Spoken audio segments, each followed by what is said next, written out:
Assalamualaikum warahmatullahi wabarakatuh.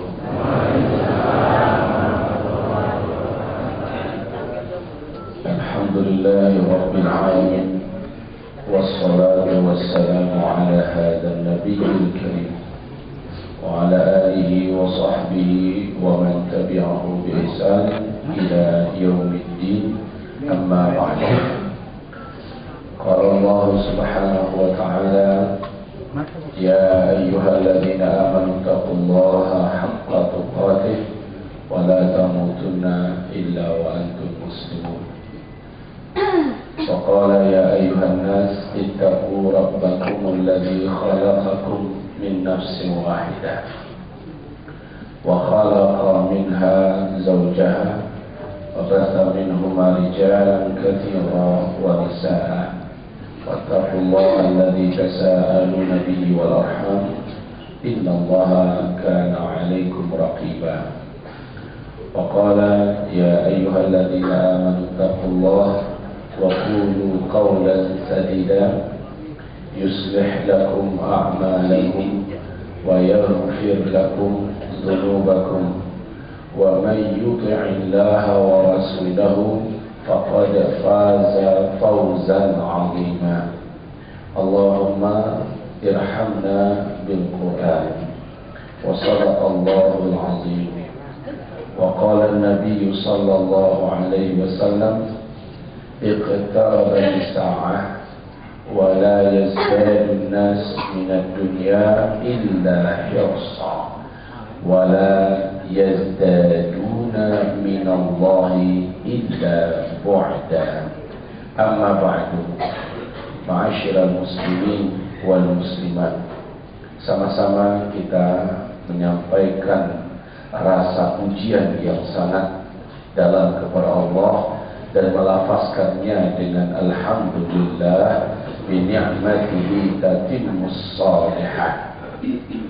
Kita bersyukur kepada Allah bahwa kita di antara sekian miliar manusia pada saat ini termasuk yang diberi oleh Allah nikmat iman, dan dengan nikmat iman itu kita telah dibangunkannya untuk menunjukkan bukti kebenaran iman dengan melaksanakan sholat subuh berjamaah di masjid.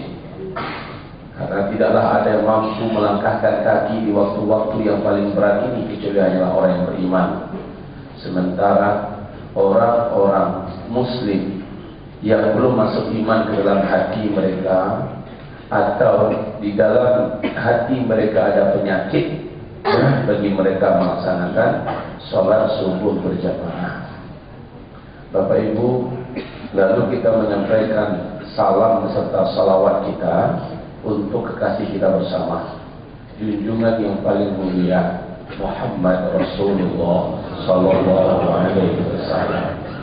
Mudah-mudahan kita dipandangnya termasuk umatnya, dan mudah-mudahan di hari kiamat kita layak mendapatkan syafaatnya. Semoga tangannya yang mulia nanti memberikan untuk kita air minum dari telaganya. Ya Rabbal Alamin, amin ya Rabb. Kaum muslimin yang kami muliakan, pagi ini sampai beberapa waktu setelah syuruk insyaallah saya akan fokus mengajak kita semua untuk membicarakan solusi demi solusi, jalan keluar demi jalan keluar. Apa yang harus kita buat, apa yang semestinya kita kerjakan, apa yang harus segera kita amalkan agar dari setiap agenda-agenda akhir zaman yang membahayakan kita bisa meminimalisir rasa sakitnya atau kita bisa selamat darinya.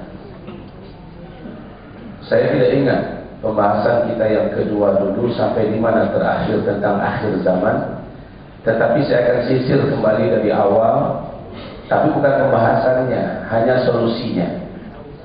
Saya rasa ini yang paling dipentingkan oleh kita. Setelah kami sampaikan bukti-bukti bahwa kita sudah sangat dekat zaman yang dimaksud untuk keberadaan umat Islam di muka bumi ini, sudah ada di ujung zamannya, maka tentu saja petaka-petaka besar seperti yang diceritakan Nabi Muhammad Sallallahu Alaihi Wasallam itu sudah ada di depan pintu kehidupan kita. Seperti yang kami katakan, Islam ini ada 5 fase. Ini adalah fase pertama, di mana Nabi Muhammad yang memimpin umat Islam. Ini fase kedua, di mana para khulafaur rasyidin memimpin Islam. Ini adalah fase ketiga, di mana yang memimpin Islam adalah khilafah dengan konsep kenabian, kerajaan-kerajaan. Khilafah dengan konsep kerajaan, sistem kerajaan. Ini yang paling lama 1227 tahun. Ini juga telah selesai, telah finish, final tanggal 3 bulan Maret 1924. Runtuhnya khilafah Islamiyah Al-Uthmaniyah di Turki. Kita ada di fase keempat. Kita ada di fase keempat. Kita di sini sekarang. Lalu setelah ini tentu kita masuk kepada fase penutup. Ini adalah fase kelima. Fase keempat ini sangat ciri khas fase keempat ini. Di sini tidak ada khilafah Islamiyah yang memimpin Islam. Ini adalah fase kediktatoran. Para penguasa di muka bumi adalah orang-orang berkuasa dengan tangan besi, ya, dengan kezaliman satu bumi. Kaum muslimin pada fase ini Islam betul-betul disudutkan, dihina, diinjak-injak, diperangi. Umatnya tentu mengalami nasib yang sama dengan agama itu sendiri. Diinjak-injak, tidak ada kehormatan, tidak dimuliakan, walaupun mayoritas tidak dianggap.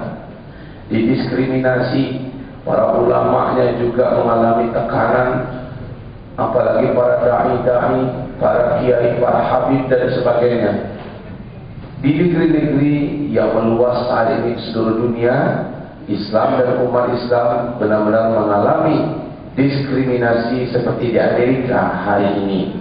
Masjid-masjid mulai diruntuhkan sehingga kaum muslimin terpaksa sholat di jalanan, Jumat di jalanan. Hari ini kaum muslimin di Eropa, kalau Bapak lihat di media sosial kemarin ini, bagaimana di airport seorang wanita berjilbab didampingi suaminya disuruh tanggalkan jilbab, dia tidak mau, disetrum, pingsan di tempat.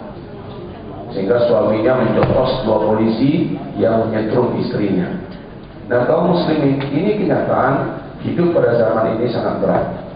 Ciri khas zaman ini yang kedua yaitu sangat banyaknya peperangan terjadi.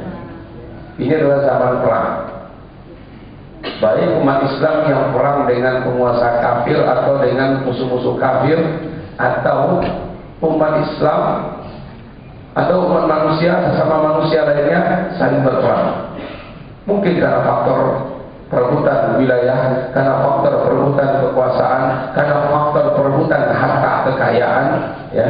Dan peperangan di sini sifatnya merata dan global, maka akan banyak nyawa yang melayang. Nyawa siapa yang melayang? Laki-laki. Di sini angka kematian kaum laki-laki tinggi. Dan pada masa ini pula akan masih terjadi gempa-gempa dahsyat. Petaka-petaka alam lebih berat, lebih besar daripada sebelumnya. Kemarau panjang, akan terjadinya kekurangan makanan di muka bumi dan seterusnya. Baik Bapak Ibu yang kami muliakan, barulah di puncak dari seluruh penderitaan fase keempat ini 4 tanda besar kiamat muncul.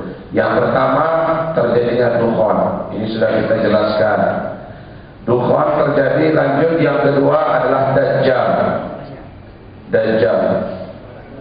Yang ketiga adalah Nabi Isa Allah turunkan dari langit. Dan yang kelima, yang keempat, Ya'juj dan Ma'juj Allah bebaskan dari kurungannya. Ibarat Allah yang kami muliakan. Baik. Setelah dukhon, jaraknya dengan Dajjal, akan muncul seorang lelaki yang akan mempersatukan umat Islam, yang akan memimpin umat Islam. Kepemimpinannya menjadikan umat Islam ini secara kejiwaan tenang, karena sudah ada sosok sang khalifah. Tapi kekhilafahan beliau sebelum fase kelima bukan kekhilafahan yang tenang, karena beliau memimpin umat Islam keluar dari kegelapan, keluar dari kemelut, dan di tangan beliau negeri-negeri di muka bumi ini banyak ditaklukkan. Ketika Nabi Isa turun, beliau bergabung dengan Nabi Isa. Nabi Isa menguatkannya, menuntunnya, membimbingnya, sehingga kemenangan mutlak di tangan Islam pada akhirnya. Di fase kelima, beliau menjadi pemimpin atau khalifah Islamiyah dengan konsep kenabian secara mutlak. Kaum muslimin menjelang kemunculannya ada tanda-tanda dan ciri-ciri. Saya ringkaskan saja. Yang pertama, apabila salju sudah turun di negeri Arab. Yang kedua, apabila huru-hara keributan melanda seluruh permukaan bumi, wabil khusus Timur Tengah, negeri Arab. Yang ketiga, apabila negeri Syam, yaitu Syria, Palestina, Yordania dan Lebanon dipenuhi oleh fitnah, peperangan, pembantaian, pemurtadan dan penghancuran. Sekarang semuanya sedang terjadi apa tidak? Yang keempat, menjelang keluarnya beliau akan nampak tanda-tanda yang nyata lainnya di Timur Tengah, mengeringnya Sungai Efrat. 2014 Sungai Efrat telah kering total. Kemudian yang kelima, wafat seorang raja Arab penguasa Mekah Madinah. Kematiannya akan meninggalkan atau menyisakan 3 orang putra mahkota yang nantinya akan saling memperebutkan kekuasaan. Siapa di antara mereka bertiga yang akan memimpin Mekah Madinah? Kata Nabi, tidak seorang pun dari mereka yang akan memimpin Mekah Madinah pada akhirnya, kecuali keturunan kandungku, kata Rasulullah, Al-Mahdi. Kalau kita lihat di bulan Januari, Raja Abdullah meninggal dunia. 3 putra mahkota di belakangnya adalah Pangeran Salman, Pangeran Sultan, Pangeran Talal, dan Pangeran Mukrim. Mereka kaum muslimin yang kami muliakan, pada saat ini kubu mereka sampai ke bawah sedang mempersiapkan diri dan memperkuat kubu masing-masing untuk perebutan kekuasaan. Kita akan menyaksikan tahun-tahun ke depan adanya perebutan kekuasaan di dalam tubuh kerajaan Arab Saudi. Kita tidak tahu sampai di mana bentuk perebutan kekuasaan ini, tetapi kalimat dalam hadisnya sampai ketika yaqtatil. Yaqtatil ini adalah saling berbunuh-bunuhan. Kemudian ibadah Allah yang kami muliakan, menjelang munculnya Al-Mahdi, bumi ini akan ditimpa oleh fitnah gempa yang sangat dahsyat, gempa-gempa bumi. Kata Rasulullah, Al-Mahdi tidaklah muncul kecuali di tahun-tahun gempa. Nah sekarang, tadi saya katakan pembahasan kita sekarang, antisipasi kita apa? Ya, biar saya sebutkan dulu tahun-tahun gempa. Di situ Al-Mahdi nanti akan muncul. Sebuah pengumuman disampaikan oleh Keshe Foundation. Apa itu Keshe Foundation? Yaitu satu lembaga penelitian ilmiah yang berkaitan tentang bencana-bencana besar yang terjadi di muka bumi ini, non-profit, berpusat di Belanda dan Belgia. Ya. Keshe Foundation ini didirikan oleh Dr. Mehran Kafatoli Keshe. Beliau aslinya adalah orang Iran tapi kafir. Beliau guru besar di University of London. Keshe Foundation ini mengumumkan bahwa mulai tahun 2017, berarti tahun kita ini mulai tahun 2017, bumi ini akan mulai mengalami serangan gempa yang berskala 10 skala Richter sampai 16 skala Richter. Gempa ini akan bermula nanti dari Amerika. Dahsyatnya gempa ini menyebabkan benua Amerika yang begitu besar akan terbelah. Lalu terjadi tsunami yang sangat dahsyat. Kekuatan gempa yang hebat di Amerika ini terasa oleh seluruh Asia sampai ke Indonesia. Ya, terasa dahsyatnya gempa di sana. Jika ada upaya untuk penyelamatan, minimal yang akan jadi korban itu menurut Keshe Foundation 40 juta jiwa. Beberapa bulan kemudian gempa sekuat yang sama di Amerika terjadi di Cina. Maka terjadi tsunami yang dahsyat. Kita akan bayangkan Pak, kalau tsunami yang dahsyat berarti kota-kota yang dibangun di tepi pantai ini akan menjadi korban paling pertama untuk tenggelam. Kemudian menyusul gempa dengan kekuatan yang besar itu di Jepang. Ya, menyusul ke Jepang.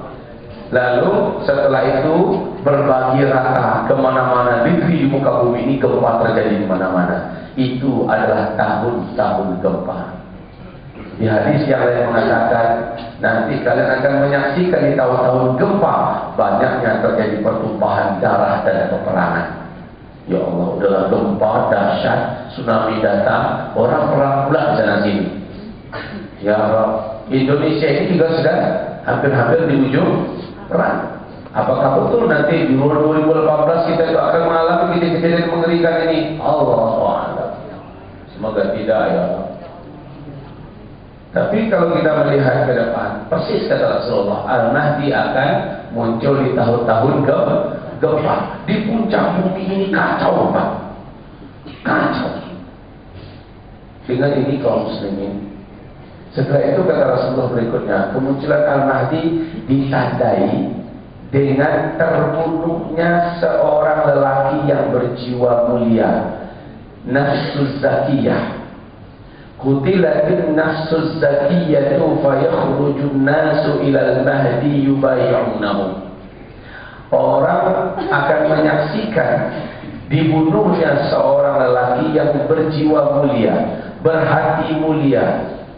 Laki-laki ini ketika dia terbunuh marah seluruh man fis sama wa man fil ardi, seluruh yang ada di langit dan seluruh yang ada di bumi, orang-orang beriman yang marah dengan kematian laki-laki tersebut.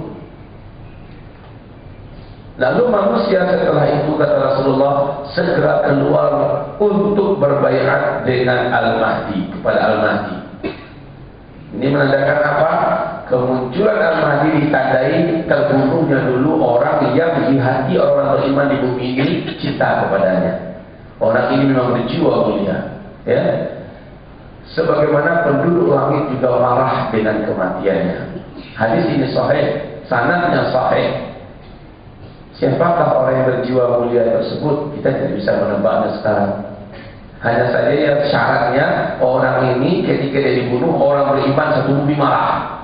Orang beriman ya, tapi kalau orang Islam yang iman belum sampai ke hatinya, santai aja. Ya mau udah hajarnya kok, nggak ada sedihnya, nggak ada ibadahnya, nggak ada marahnya, ya. Apalagi orang munafik, mampus. Ya begitu. Nah, kaum muslimin, siapakah orang ini? Kalau boleh kita menyebutkan beberapa nama seseorang, tetapi sosok ya, tetapi belum tentu ini mereka. Hanya saya menyebutkan nama-nama seseorang. Yang pertama, yang punya tempat di hati orang beriman. Pertama adalah Raja Salman. Raja Salman punya tempat di hati orang beriman satu bumi.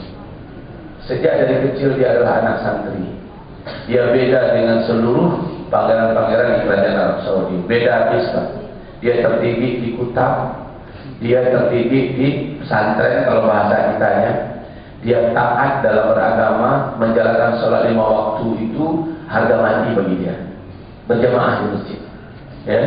Dan dia alergi anti dengan maksiat, minum botol, minum khamar saja. Saudaranya pangeran yang lain depannya digebukinya pangeran itu Pak. Sama-sama saya masih kuat dulu, digebukinya sampai berdarah, ya. Ini menjadi heboh kerajaan dulu. Dunia mengetahui. Betapa dia marah ada melihat saudaranya di kerajaan yang bermaksiat di depannya. Kaum muslimin, dia hafiz Al-Quran dan dia paling dibenci oleh seluruh pangeran-pangeran kerajaan Arab Saudi. Dia paling dibenci, paling tidak sukai Pangeran Salman ini. Makanya kedudukannya dulu paling tinggi hanya gubernur saja. Padahal pangeran-pangeran yang lain menduduki posisi yang tinggi-tinggi dan kuat-kuat.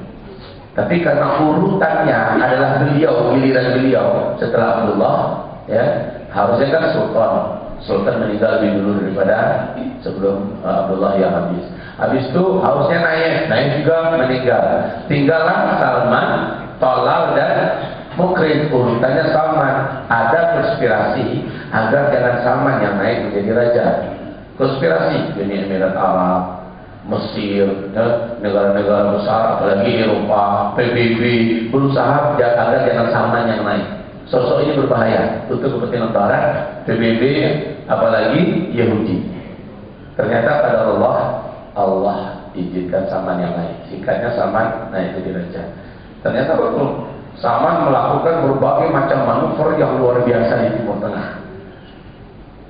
Baru saja dia diangkat menjadi raja, kerjaan pertama yang dilakukannya adalah seluruh pegawai se-Arab Saudi, apapun jenjangnya, stratanya, ya, dilipat gandakan kesejahteraan dan gajinya 2, ada yang sampai 3 kali lipat seluruhnya.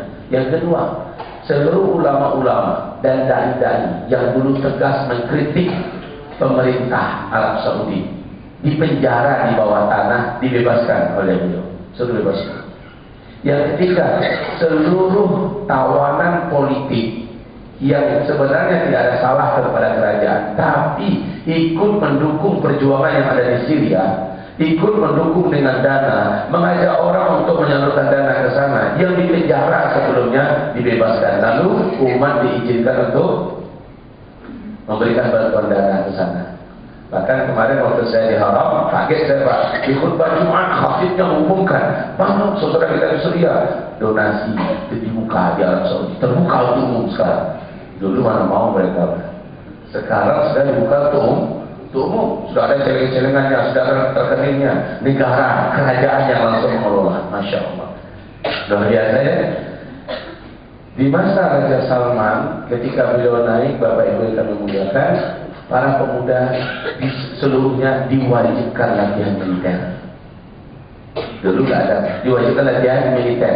Yang mau berangkat ke Syria asal dengan panduan dari kerajaan, ya, bimbingan dari kerajaan, pergi dan keluarnya difasilitasi.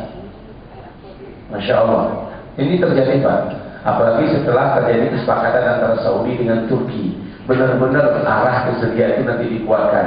Dan Salman bersumpah, setelah Yaman selesai, seluruh tenaga kami akan kami fokuskan untuk membantu saudara kami di Syria. Di tangan Salman kaum muslimin, di bulan ketiga dia melakukan hal yang paling besar. Pangeran Sultan dikeluarkannya dari anggota keluarga kerajaan. Jadi Sultan, calon raja berikutnya, sudah tidak berhak lagi menjadi raja, bahkan tidak diakui sebagai anggota keluarga kerajaan. Kenapa demikian? Karena Talal, bukan Sultan ya, Pangeran Talal. Karena Talal track recordnya terkenal banyak membuat malu Islam dan membuat malu Arab dengan maksiat yang berbagai macam jenis yang dibuat. Mentang-mentang berduit, apapun maksiat dibuat, maka dikeluarkan. Bapak tahu ini orang termasuk orang terkuat ekonominya di dunia, Pangeran Talal ini. Apalagi anaknya Pangeran Al-Walid bin Talal, orang terkaya nomor 5 dunia kan, dikeluarkan.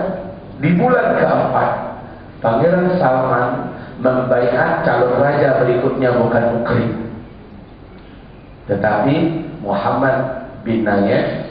Ini raja pertama. Jika Muhammad bin Nayef meninggal, akan dilanjutkan oleh Muhammad bin Salman sebagai raja Arab Saudi berikutnya. Lah, Pangeran Mukrim kan masih ada yang sejajar dengan dia. Kenapa? Level cucu yang sudah dibaiat di bulan keempat. Hadir dalam pembayaran itu Pangeran Mukrim. Mukrin tetap diakui sebagai anggota keluarga kerajaan, tapi haknya sebagai raja berikutnya setelah dia dihapus oleh Raja Salman. Sebab apa? Raja Salman sangat tahu Pangeran Mukrin ini loyalitasnya, jantung, hati, darah, otaknya kepada Yahudi. Makanya dia tidak ingin yang memimpin Saudi ke depan orang yang kayak gini. Jadi paham Bapak Ibu semua kenapa beliau membuat kebijakan seperti itu? Ya, lah ini dua orang pangeran, artinya sudah punya hak jadi raja setelahnya. Salman, Tolal, Mukrin. Menurut Bapak, tiga orang ini ke depan, ini akan saling berebutan kekuasaan dan ada peluang. Itu yang saya sebut tadi. Nah, kaum muslimin yang kami muliakan, setelah itu, wah, kalau Bapak menyaksikan kejadian datangnya Barack Obama mengucapkan selamat datang dengan istrinya, dengan beberapa menterinya ke Arab Saudi. Waktu asar masuk, ya kan? Ditinggal aja oleh Raja Salman. Di ruang tamu, Pak. Di ruang tamu. Gimana ada raja atau penguasa di muka bumi ini, tamu datang, waktu salat masuk dia pergi. Betul tidak? Baru dia yang berani buat. Barack Obama bingung. Gak pernah ke negara manapun, negara Arab dia masuk, orang sholat, ya sholat aja. Kalau ini berhenti, ditinggalin ya, Pak, tinggal dulu ya, sholat. Nah, dia pergi, dia tentulah orang kerajaan ikut semua. Orang kerajaan pergi semua, sholat asar loh, Pak. Barack Obama temenung aja dengan bini. Kok ya kita ditinggal deh. Untung dia bawa bini, masih ada yang lulus-lulus dadanya. Oh ya, sabar Mas. Ya. Ini kaum muslimin, Masya Allah. Sosok ini Pak, kalau saya sebutkan terlalu banyak yang ingin saya ceritakan. Silakan saja Bapak dengarkan ceramah saya di YouTube, siapa sebenarnya Raja Salman. Oke. Sosok seperti ini sekarang telah mempersatukan lebih dari 34 negara-negara muslim di dunia untuk bersatu militernya. Apa yang kebayang oleh Bapak sekarang? Ini mengerikan Pak. Kalau begitu Islam ke depan akan disegani, ya. Yang belum masuk Indonesia. Nah, aneh kita ya. Masya Allah. Malaysia udah pasti kamu, Turki udah masuk, semua negara-negara muslim di dunia bergabung semua menjadi satu kekuatan militer Islam. Ini akhirnya ditakuti oleh Amerika, mulai goyang ya. Kemudian PBB jelas sementara, Yahudi dan kecil dalam celana. Ya. Intinya kekuatan-kekuatan kafir muka bumi ini memperhitungkan kekuatan Arab.